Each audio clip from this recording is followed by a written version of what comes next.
नमस्कार विद्यार्थी दोस्तों, श्री स्वामीनारायण स्कूल में आपका हार्दिक स्वागत करता हूँ। आज हम हिंदी के बारे में कुछ जानकारी प्राप्त करने वाले हैं। आगे हम पढ़ चुके हैं और आज हम एक कविता जो है उसके बारे में थोड़ी सी जानकारी प्राप्त करने वाले हैं। कविता है बादल को घिरते देखा है, कि जो कविता है वो जाने माने कवि जो नागार्जुन जो है उन्होंने लिखी हुई है। तिब्बत की यात्रा के दरमियान उन्होंने जो कुछ प्राकृतिक सौंदर्य का पान किया है उसके बारे में यहाँ पर उन्होंने वर्णन किया है, तो उसके बारे में आज हम जानने वाले हैं। नागार्जुन जो है वो मूल बिहार के रहने वाले हैं। उन्होंने बहुत सारे उपन्यास, कहानियाँ, संस्मरण और कविताएं लिखी है।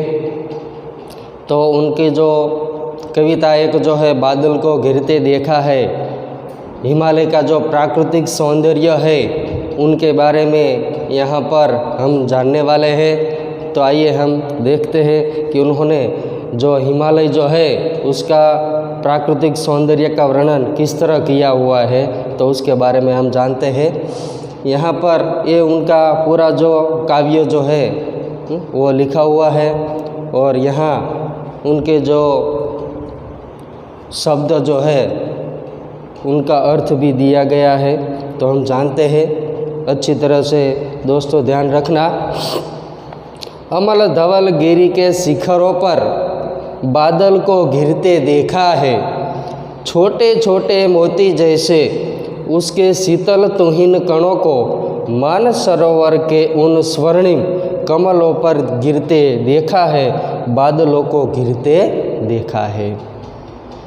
अमल धवल जो है, अमल का अर्थ है निर्मल, धवल यानी सफ़ेद उजला हुआ। हिमालय की बात यहाँ पर की है, इसलिए आप हिमालय का दृश्य अपने मन में खड़े करके उस पर गौर करना ताकि आपको अच्छी तरह से समझ में आ सके। अमल धवल गिरी के शिखरों पर, गिरी यानी पर्वत, शिखर यानी पर्वत की चोटी है, यानी कि अमल निर्मल स्वच्छ जो पर्वत है उनकी चोटियों पर कवि कहते हैं कि मैंने बादल को घिरते देखा है। बादल कब घिरते हैं कि जब हम देखते हैं कि वर्षा ऋतु का समय आ जाता है, तो उस वक्त हम आकाश जो है उसमें बादलों को घिरते हुए देखते हैं। तो यहाँ पर जब हिमालय की यात्रा के दौरान कवि गए हैं तो उन्होंने वहाँ पर जो स्वच्छ उजले सफ़ेद जो शिखर है उनकी चोटियों पर कवि ने बादल को घिरते हुए देखा है, छोटे छोटे मोती जैसे। यानी कि वहाँ पर जो हम जानते हैं कि हिमालय में ज़्यादातर हम देखते हैं कि बर्फ़ वहाँ पर गिरती रहती है, यानी कि उन बर्फ़ हिमकण जो है वर्षा के छोटे छोटे जो कण है वो मोती जैसे कवि को लगते हैं। उसके शीतल तुहिन कणों को मान सरोवर के उन स्वर्णिम कमलों पर गिरते देखा है। तो वहाँ पर जो शीतल ठंडे जो जलकण है, तुहिन कण यहाँ पर हम देखते हैं, बर्फ़, तुहिन यानी बर्फ़ के जो छोटे छोटे मोती जैसे कण है वो मान सरोवर जो है उन पर गिरते हुए देखा है। मान सरोवर वहाँ पर जो है सरोवर, प्राकृतिक जो जलाशय होता है उसे हम सरोवर जो कहते हैं। तो उन सरोवर में जो कमल खिले हुए हैं उन पर ये बर्फ़ की मोती जैसे छोटे छोटे कण को गिरते देखा है, बादलों को घिरते देखा है। यानी कि हिमालय के शिखर जो है उनकी चोटियों पर कवि ने बादलों को घिरते हुए देखा है। तुंग हिमालय के कंधों पर छोटी बड़ी कई झीलें हैं, उनके श्यामल नील सलील में समतल देशों से आकर पावस की उमस से आकुल तिक्त मधुर विष तंतु खोजते हंसों को तीरते देखा है, बादलों को घिरते देखा है। अब थोड़े हम आगे बढ़ते हैं। तुंग हिमालय जो है, यहाँ पर सभी जो शब्द है उनके अर्थ यहाँ पर दिए गए हैं। तुंग यानी कि जो बड़ा हिमालय जो है, हम जानते हैं कि हिमालय पर्वत जो है, वहाँ की जो पर्वत की मालाएं जो है वो बहुत बड़ी कतार में फैली हुई है, और वहाँ पर सबसे बड़ा शिखर जो है, जो गिरी यानी कि पर्वत जो है वो हिमालय पर्वत है। तो सबसे ऊंचे हिमालय के जो कंधों पर वहाँ पर जो बहुत पर्वतमालाएं आई हुई है, तो वहाँ पर कई ऐसी झील है, झील यानी कि प्राकृतिक जो जलाशय है, यानी कि सरोवर जो है वो आसपास कई सरोवर आए हुए हैं। तो उनके श्यामल नील, श्यामल यानी कि काला, थोड़ा सा काला नीला जो जल है, सलील यानी कि जल, उनके श्यामल नील सलील में थोड़े काले नीले पानी में, जल में समतल देशों से आकर, कई आसपास के कई देशों से हंस आकर वहाँ पर पावस की उमस से, पावस यानी वर्षा, उमस यानी वह गर्मी जो हवा न चलने पर होती है। हम देखते हैं कि जब गर्मी का समय होता है और जब उस वक्त हवा न चलती हो तो हम बेचैन हो जाते हैं, आकुल व्याकुल हो जाते हैं। इसलिए वहाँ पर आसपास के देशों से ये जो हंस है वो उस जो बेचैनी है उसको मिटाने के लिए इस छोटी मोटी जो झील है वहाँ पर आते हैं, ताकि वो अपनी प्यास को बुझा सके। तिक्त मधुर विष तंतु खोजते, और उस छोटी बड़ी जो झील है, सरोवर है, उसमें जो कमल खिले हुए हैं, उनके जो तीखे मधुर तंतु जो है वो खोजते कवि को दिखाई देते हैं। हंसों को तीरते देखा है, और हंस उस छोटी बड़ी झील जो है, सरोवर जो है, प्राकृतिक जलाशय जो है, उसमें इस जो कमल नाभ जो है, कमल के तीखे मधुर जो तंतु है उनको खोजते हुए देखा है, उनको तीरते हुए देखा है, बादल को घिरते हुए देखा है। कवि ने हिमालय के शिखरों की जो चोटियाँ है उन पर इस बादल को घिरते हुए देखा है। और आगे हम बढ़ते हैं। ऋतु वसंत का सुप्रभात था, मंद मंद था अनिल बह रहा, बाल ऋण की मृदु किरणें थी, अगल बगल स्वर्णाभ शिखर थे, एक दूसरे से विरहित हो, अलग अलग रहकर ही जिनको सारी रात बितानी होती, निशा काल के चिर अभिशापित, बेबस उन चकवा चकई का बंद हुआ क्रंदन फिर उनमें, उस महान सरोवर के तीरे शैवालों की हरी दरी पर प्रणय कलह छिड़ते देखा है, बादल को घिरते देखा है।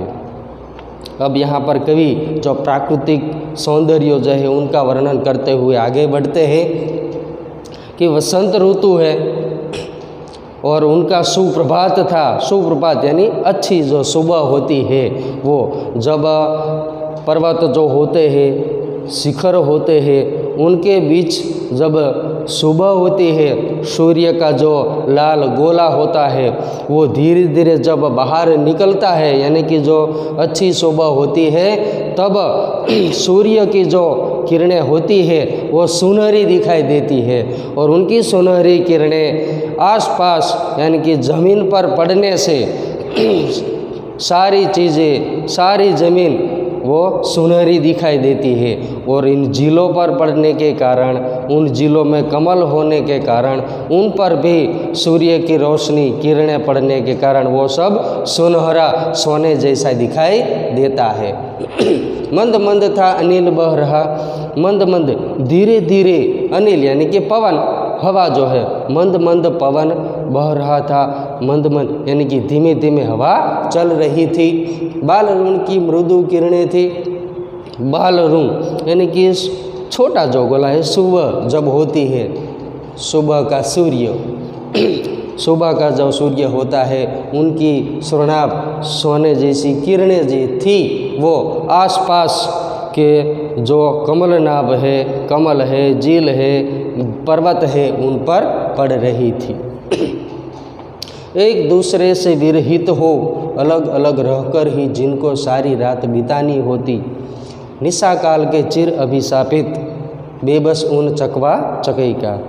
अब यहाँ एक चकवा चकई जो पक्षी है, जो जल पक्षी है, जो हर हमेशा जल के आसपास ही रहता है और उनको शाप मिला हुआ है कि रात के समय वो बिछुड़ जाते हैं, इसलिए वो सारी रात विलाप करते रहते हैं। उस चकवा चकई पक्षी की भी बात यहाँ पर बताई गई है, क्योंकि उसको शाप मिला हुआ है कि रात के समय वो बिछुड़ जाते हैं, एक दूसरे से विरहित हो बिछुड़ जाते हैं, विलाप करते हैं, दुखी रहते हैं, अलग अलग रहकर जिनको सारी रात बितानी, उन दोनों को अलग रहना पड़ता है और विरह में सारी रात उन दोनों चकवा चकई जो पक्षी का जोड़ा है, जल पक्षी का जोड़ा है, उनको सारी रात इसी तरह विरह में बितानी पड़ती है। निशा काल के चिर अभिशापित बेबस उन चकवा चकई का बंद हुआ क्रंदन फिर उनमें उस महान सरोवर के तीरे।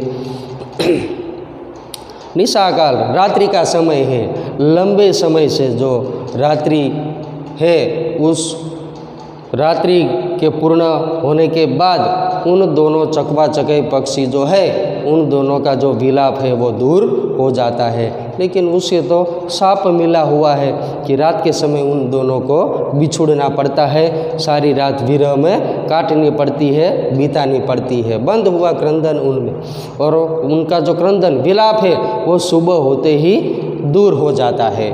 उस महान सरोवर के तीरे, सरोवर यानी कि सरोवर जो है, तीरे यानी कि किनारे, सरोवर के किनारे वो बैठे हुए हैं। शैवालों की हरी दरी पर प्रणय कलह छिड़ते देखा है। सुबह जब हो जाती है वो दोनों मिलने के लिए व्याकुल हो जाते हैं और सुबह होते ही उनका मिलन होता है। और वहाँ पर जो सरोवर है वो लंबे समय से पानी भरा हुआ है, तो उन पर शैवाल का बिस्तर जो है, शैवाल यानी कि जो पानी होता है उसमें उगने वाली एक जो घास है उसे हम शैवाल कहते हैं। तो उन शैवालों की जो शतरंज है, बिछौना है, जो बिस्तर है वो बना हुआ है, तो उन बिस्तर पर, उन शतरंज पर, उन शैवालों के शतरंज पर वो दोनों चकवा चकई पक्षी जो है वो दोनों प्रणय कलह छिड़ते देखा है।